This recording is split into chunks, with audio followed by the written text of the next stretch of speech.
First, let's get down to D.C., where our Ilan Mui has the latest on these ongoing stimulus talks. Ilan. Well, Leslie, the president is now tweeting about both stimulus and the Supreme Court hearings. He said that Republicans are giving Democrats a great deal of time to make statements relative to the new future Supreme Court justice.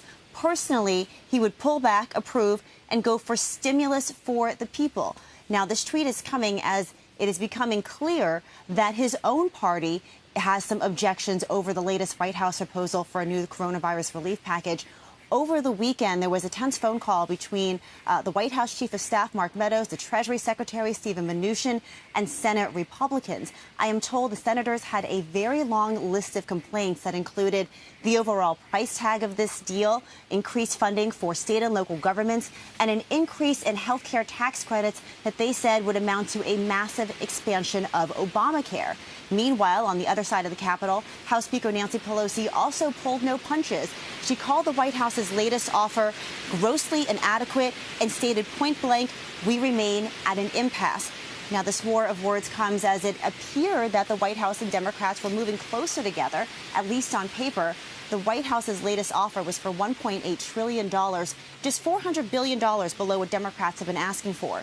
The administration upped the money for state and local governments by $50 billion to $300 billion.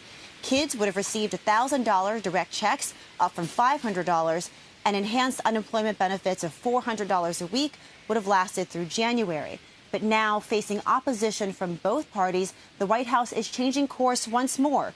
In a letter to both chambers of Congress, the administration called for just extending the Paycheck Protection Program as they all try to hash out a bigger deal. Guys, the administration said the president is willing to meet to talk about this in person. Back over to you. Yolanda, I'm curious, the longer that this stalls, is it likely that they'll need even more money from a stimulus to be effective, given that it's been months now since we've seen stimulus measures kind of play through the system? The longer that they delay, is it that they'll need more money to kind of make up the difference?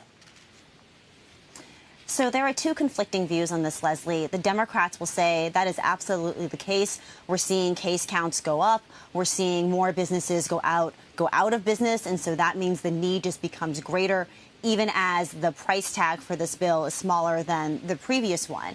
However, Republicans have been hoping and arguing that there would be a stronger economic recovery as President Trump pushes for more opening of schools and businesses. And so, therefore, if the economy is stronger, maybe it doesn't need so much help from Washington. So part of the problem here is a fundamental philosophical difference over the way this pandemic is going to play out. And that's one of the reasons why it's been so difficult to come to an agreement. Shepard Smith here. Thanks for watching CNBC on YouTube.